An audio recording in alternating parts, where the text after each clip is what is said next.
moi, je vois ça un peu comme la preuve que nos institutions ne sont pas adaptées. Et ça, on en parle au sein de Mansa depuis un bon moment. C'est qu'on a hérité, nous avons hérité des institutions d'un autre peuple qui comprennent leur parcours, leur histoire. Et nous les avons plaqués chez nous à des gens qui n'ont pas cette histoire-là. Et ça fait que ça ne peut pas marcher. C'est une greffe qui ne prend pas. Maintenant, est-ce qu'on s'arrête à ça? Je vais déjà commencer par dire le premier chantier que nous devons envisager, c'est de changer ces institutions. Elles ne correspondent à rien du tout. Elles ne correspondent pas à nos réalités. Et tant qu'on sera dans cette obstination, ça ne bougera pas. C'est pas parce que c'est pas en faisant quelque chose qui n'est pas bon tout le temps que ça finira par marcher. Non. Maintenant, à côté de ça, je pense qu'il faut qu'on se demande comment font les autres qui arrivent chez nous. Ils sont comme des poissons dans l'eau. Hein. Quand vous voyez Bolloré, c'est le roi du pétrole chez nous. Il n'est pas de Bamako, il n'est pas de Banfora ou Burkina Faso, il est parisien. Il tient tout. Peut-être qu'il faut qu'on comprenne un peu comment il fonctionne dedans. Je ne suis pas pour la corruption, mais les plus grands corrupteurs, c'est eux. On est d'accord là-dessus. Quand vous voyez nos chefs, et Dieu m'a donné la chance ces 35 dernières années de fréquenter les chancelleries. Ces chancelleries, ces dirigeants, ces ministres sont tous corrompus. Nous ne parlons que d'eux. Mais pour qu'il y ait corruption, il faut un corrompu et un corrupteur. Curieusement, le corrupteur, on n'en parle jamais. Jamais. Quand vous voyez les grands marchés, moi j'ai vu des marchés où ils sont arrivés en posant un jet et en n'ayant rien, mais en disant juste au chef, voilà ta part. Et ça s'est bien passé. Donc, sortons un peu de ce discours de oui, ils sont plus corrompus que d'autres, etc. On est corrompus, c'est un fait, mais pas plus que d'autres. Comment on trouve notre chemin là-dedans? C'est à nous de réfléchir. Moi, je serais un magicien si je dis que j'ai la solution. Je ne l'ai pas. Mais envisageons qu'il peut y avoir un modèle différent. Tant que nous ne regardons pas, que nous n'envisageons pas un modèle différent, nous serons toujours dans cette complainte toute la vie.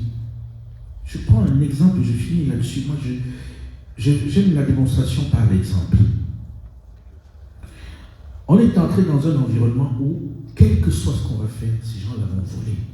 Parce qu'on a appris à des gens, ils vivent, je prends une ville comme Dakar, qui n'est pas l'endroit le plus corrompu, mais je prends l'exemple de Dakar. Vous arrivez à Dakar, un bonhomme a fait médecine. 17 ans. Hein? Il est spécialiste de... Hein? Je ne sais pas. Il rentre au pays, il entre dans l'administration, il a vécu ici, il repart avec ses enfants, il lui faut une voiture, il lui faut une maison, il lui faut... Et puis quand il revient, il est le chef du village. Dès que vous revenez, vous êtes la cour des pleurs. Vous savez ce que c'est, hein, dès que vous allez débarquer au pays demain matin, il y a toutes les tantes, même celles que vous ne connaissez pas, qui arrivent tôt le matin généralement. Généralement, des fois on traînerait, il sort, non. Et vous devez financer. Le médecin touche 220 000, c'est-à-dire 300 et poussières d'euros. Comment il fait pour avoir une voiture? Comment il fait pour payer son loyer? Comment il fait pour entretenir cette cour? Fatalement, il tape dans la caisse. Est-ce qu'on ne devrait pas interroger plutôt le système plutôt que de juger les gens? Est-ce que ça veut dire qu'on a un chromosome de la corruption? Parce que si on a un chromosome de la corruption, c'est grave. Mais est-ce qu'on n'a pas mis les gens dans des circonstances telles qu'ils ne peuvent faire que ça? Est-ce qu'on ne devrait pas revoir le système pour ne pas juger l'homme, mais juger le système? En fait, là où je veux arriver, c'est de dire jugeons le système et retouchons-le plutôt que de passer notre temps à juger les hommes. Je refuse de juger les hommes. Je ne crois pas que l'Africain soit plus corrompu qu'un autre. Il est même un petit corrompu par rapport aux grands corrupteurs qui débarquent. Donc, vous allez arriver dans l'administration, le bonhomme, Quelquefois, il n'a même pas été payé dans certains pays. Il se paye sur la bête. C'est mal, c'est très mal. On doit le dénoncer. Mais est-ce que le système ne l'a pas amené à se mettre dans ces circonstances-là? Moi, je vais interroger le système, je n'ai pas la solution. Mais je voudrais que nous interrogions le système et que nous envisagions autre chose. Est-ce qu'on a cassé le moule quand on a fabriqué ceux qui ont fait le système actuel? Est-ce qu'après on a cassé le moule? Est-ce que nous avons le même cerveau ou pas? Est-ce que nous avons un cerveau qui peut nous permettre de penser à un autre système ou pas? Est-ce qu'on fait comme si, allez, le blanc a fait le système, c'est comme ça, et on ne peut plus rien contre ça, on ne peut plus inventer autre chose. Essayons d'inventer un peu. C'est ça que j'ai envie de dire. Maintenant, contre la corruption de l'administration, c'est un frein, mais bien prétentieux celui qui dit qu'il a la solution s'il ne change pas le modèle. Merci Alain. Donc, ce que je retiens, c'est vraiment réformer le système. Et c'est ce système-là qu'il faut travailler pour pouvoir avoir l'adaptabilité pour la diaspora. Je vais repartir sur... Je finis là-dessus en disant, c'est important à mes yeux, on travaille dessus dans Mansa. Il faut un chef. Un leader. Un leader. Et un leader qui, quand il parle, on ne passe pas la journée avec les oppositions à insulter. Exact. Un vrai chef. Un vrai leader. Qui réinstalle la fessée publique à celui qui vole. Qui, le soir à la télé, on fait ceux qui ont volé. Et qui, quand il parle, on l'écoute. Les chefs délavés, là, les chefs délavés, ils ne vont rien changer. Les gens, quand on vote, on passe le temps à voter, on achète les votes, et il est là pour insulter, et pour nous en mettre les poches, ils ne vont rien changer. Nous avons besoin des leaders éclairés qui soient forts et qui puissent impulser le changement. Sans ça, rien ne pourra aller. Comme on dit chez moi, un coup dans le sac. Un coup dans le sac. Merci Alain. Merci Alain. Je pense que vous avez retenu beaucoup de choses. Élie, c'est maintenant à toi que je voudrais m'adresser. Tu parlais tout à l'heure de mentorat et pour toi, comment est-ce que tu vois la diaspora? Comment est-ce qu'on peut renforcer les capacités du mentorat et le transmettre sur le continent?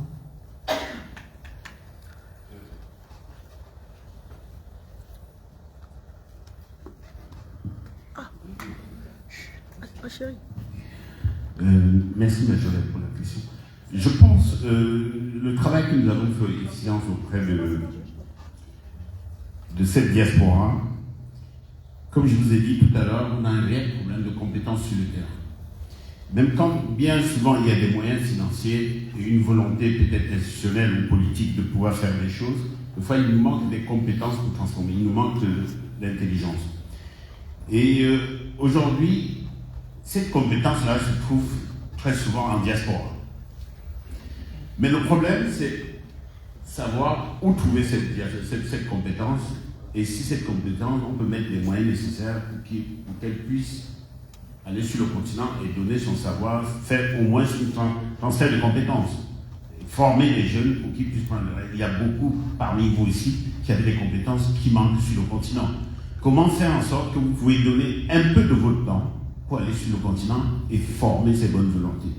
C'est pour ça que je vous ai dit tout à l'heure en entame, il me semble qu'il est important et incontournable de créer une plateforme, et je parle à présent des jeunes de Toutri, on en a discuté énormément, créer une plateforme qui peut référencer ses besoins et en même temps ses compétences, ses bonnes volontés qui sont partout. Si on arrive à faire ceci, je pense que c'est plus simple pour nous de matcher et de répondre, parce qu'aujourd'hui, que ce soit au niveau de Mansa ou au niveau d'efficience, quand on monte même un projet dans un des États, ils nous disent ramenez-nous les compétences avec. Alors comment on fait pour trouver ces compétences si ce n'est pas répertorié? Le travail que nous on faisait avec le Gotin Noir, à la base c'était localisé en France et après maintenant sur l'Europe. Ceci nous a permis d'avoir cette base, c'est une base énorme et que Victor, Dr Victor Tantier gère auprès des déficiences. Merci encore Victor pour ce travail. Mais je pense qu'il est temps que Victor, que tu puisses réfléchir comment on peut élargir cette base de la diaspora au niveau mondial. Et Alain le disait, il a fait l'édition Black Hat. Et on voit toute cette compétence des diasporas partout dans le monde, en Amérique du Nord, énormément, au Canada, aux États-Unis, même en Australie, et même deux fois sur le continent. C'est ça, même deux fois sur le continent. Surtout sur le continent, on a besoin de ces compétences qui se trouvent dans certains pays et qui ne savent même pas qu'on a besoin de leurs compétences ailleurs sur le continent. Comme il n'y a pas une plateforme qui puisse recenser, et je pense que des spécialistes comme Roger qui est dans les ressources humaines, ils peuvent imaginer ce mécanisme-là qui peut permettre à des plateformes de diaspora telles que Efficience ou encore plus grands comme Mansa sur le continent, de voir comment on peut mettre en place une banque de compétences qui puisse permettre de venir au secours du développement de nos pays. Parfait, je pense que c'est réellement ce qu'il faut aujourd'hui pour créer ce lien et connecter. Ce que je retiens, c'est développer des plateformes en ligne aussi qui va permettre aussi sur une meilleure collaboration et une meilleure connexion. Ça, c'est important. Donc ça, c'était un des points de solution aussi que j'avais listé, qui est très important. Aujourd'hui, on va parler de sécurité. Alain, parce que beaucoup de personnes de la diaspora aussi, je ne peux pas vous cacher, lorsqu'on parle d'investissement en Afrique, il y a encore quelques années, j'avais quelques investisseurs en Côte d'Ivoire, et on me disait, parce que moi je suis beaucoup dans l'agriculture, donc je suis souvent sur le beurre de cacao, etc. Vraiment, lorsque ça parle d'agriculture, c'est mon métier cœur, c'est pour ça que je me suis orientée sur l'œnologie également, parce qu'on parle des vignes, je suis au cœur de la terre et du terroir. On parle beaucoup d'instabilité pour certains pays. Aujourd'hui, je travaille avec la Centrafrique. Je ne peux pas vous mentir qu'il y a des champs, lorsqu'on veut aller, on nous escorte. On nous met des personnes à nous accompagner. Il y a aussi d'autres pays. En Côte d'Ivoire, je suis allée souvent un peu très loin, parce qu'il y a des villes dans le nord ou un peu plus loin où on a besoin quand même d'avoir quelqu'un d'accompagner. C'est pas en guerre, mais parfois on se dit, vaudrait mieux aller avec quelqu'un. Aujourd'hui, quelle est la solution pour toi pour donner et impulser cette envie à la diaspora de se dire, allons faire chez nous, l'instabilité, ça n'existe pas, ou alors ça existe, comment le contourner? Merci. Alors, je serais un criminel si je dis que l'instabilité n'existe pas. Je vis dedans. Mon métier a été de vivre dans cette zone d'instabilité souvent, puisque j'ai d'abord été correspondant de guerre dans les débuts. J'ai fait quelques guerres, comme celle de Somalie, comme celle des deux Congos, avec l'arrivée de l'AFDEL, etc. Et c'est l'un des plus grands freins sur le continent pour l'investissement, l'insécurité. Il y a des zones au Mali où on ne peut pas aller. Il y a des zones au Burkina où il vaut mieux ne même pas y penser. Il y a des zones, même dans l'est du Cameroun, il y a des zones en Centrafrique, mais les zones les plus difficiles, c'est dans la région du Kivu, dans le nord Kivu, dans le sud aussi du Kivu, le Soudan, où c'est... Je ne conseillerais pas forcément qu'on aille investir là-bas. Mais on est le continent qui a le plus de terres arables. 30 millions de kilomètres carrés de terres arables. Si dans 30 millions on ne va que là où il y a la guerre, c'est qu'on vraiment on cherche quand même un petit peu. Parfois, il y en a qui veulent cultiver du maïs et qui veulent aller dans leur village. Bon, c'est justement ce qu'on disait tout à l'heure. Exactement. Cette tendance à aller... C'est pas moi. Où ça tire? Non, moi je pense que sur ce débat, dans le cas de l'agriculture par exemple, comme dans d'autres domaines, nous n'avons pas besoin de nous limiter. Nous sommes 1,3 milliard aujourd'hui. Nous avons le continent le plus vaste, avec le plus de terres arables, avec tellement d'opportunités, que si quelqu'un veut seulement aller là où il y a l'insécurité, c'est qu'il cherche un peu. Tu peux. Je pense que c'est un frein pour les pays comme le Mali, mais à l'intérieur du Mali, il n'y a pas que les zones d'insécurité. C'est vrai que ça se rapproche un peu, ça redescend de plus en plus, mais il y a des zones encore où on peut faire de l'agriculture véritablement. Pareil pour le Burkina. Est-ce qu'on a besoin de se mettre des barrières comme ça? Je connais quelqu'un qui porte votre nom, il porte ton nom, qui est l'un des plus grands agriculteurs au Sénégal. Lui n'a pas, il est camerounais, mais la quantité de riz qu'il produit et qu'il transforme au Sénégal, c'est juste phénoménal. Je suis allé voir ces installations. Or, il est chez lui au Sénégal. Quand vous allez dans le Kivu, on ne demande qu'à vous recevoir pour que vous travailliez. C'est des endroits juste extraordinaires. Le Congo est démocratique. C'est la taille de l'Union européenne.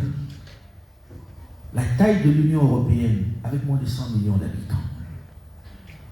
Je ne sais pas si vous voyez ce que c'est. Alors que juste la France en a 60 millions. La France, c'est même pas la taille du Congo central. Donc il y a de la guerre, il y a du travail, il y a des opportunités. Arrêtons de ne voir que nos pays. Je pense qu'il faut qu'on arrête avec ce prisme-là. Sortir de notre zone de confort et aller un peu regarder ailleurs. Parce que la terre est fertile partout. Faisons des choses ensemble. Exactement. Ce que je retiens, c'est ça, c'est ne restez pas cantonné dans votre zone de confort, allez explorer d'autres terres, le Bénin, le Sénégal, la Côte d'Ivoire, le Togo, la Centrafrique, le Congo. Moi, je suis installé dans plusieurs pays. Voilà. Hein?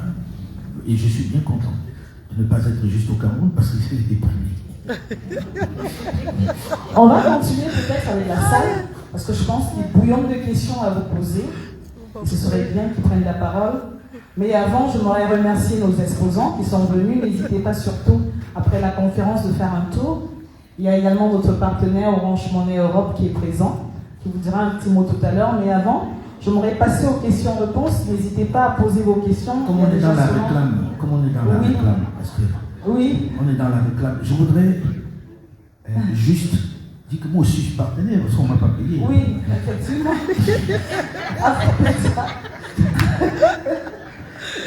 Sébastien, tu veux bien montrer le quatrimono qui est là. Chacun va scanner le QR code qui est là-dessus. Parce que je suis revenu juste pour toi ici. Moi, j'ai parlé d'Afrique. Hein? Pas assez. Faut pas venir. Ouais, on applaudit. En exclusivité, je souhaiterais que vous scanniez le QR code de ce média que je me chine à mettre sur pied avec ce brillant garçon qui s'en va là-bas, qui s'appelle Sébastien Faye. Il y a qui d'autre dans la salle? Et puis, Jules Domché, lève-toi quand tu vois. Jules. Qui est le porte-parole de Mansa, entre autres, et Sébastien Faye. J'oublie personne ici. Oui. Donc, on a oublié aussi quand même. Non, on va arriver à Mansa, parce que c'est l'heure de la réclame, c'est l'heure de la pub. Exactement. Ah oui. Donc, je vous prie, si quelqu'un ne scanne pas, hein? Qui ne dise pas qu'il a loupé les nouvelles. Voilà, il faut scanner. Le lancement, c'est pour le 7 septembre à Kinshasa. C'est pas, voilà, Kinshasa. Voilà, à Kinshasa, le 7 septembre. Le 7 Et septembre. vous êtes tous invités. Vous êtes conviés. Et puis, Alain paye les billets. Non. voilà les gens de la diaspora, ils veulent toujours noyer les autres. Le genre. Voilà, vous scannez le QR code et vous aurez toutes les informations sur ce média qui va naître le 7 septembre à Kinshasa et dont le siège est installé à Lomé au Togo. Donc c'est pour dire si on est avec des studios dans plusieurs pays. On y sera tous. Voilà. Ah oui. Le 7 septembre. C'était l'heure de la réclame. Et puis il y a Mansa qui est là, qui est représenté ici par son directeur général, M. Erickson Opou. Et celle qui s'occupe de notre digital, qui est sa moitié, Francine, lève-toi quand tu vois. On n'a pas été payé, alors autant qu'on profite. Tous les réseaux sociaux de Mansa, c'est Francine qui est derrière. Voilà. Et les images, c'est Sébastien Faye. Voilà. Bravo, papa. Bravo. Bravo. Il est très brillant et il n'est pas payé pour ça. Voilà.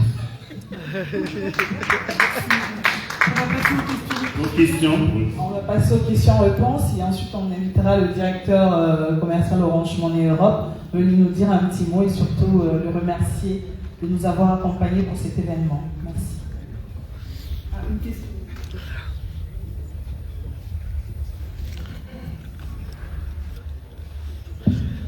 Bonsoir à tous. Je suis Freddy Zanda, je suis le président de la Chambre internationale pour le conseil et la promotion, une organisation patronale qui fait la promotion de l'Afrique à l'international et qui intéresse les investisseurs à venir en Afrique. J'ai fait venir un de mes adhérents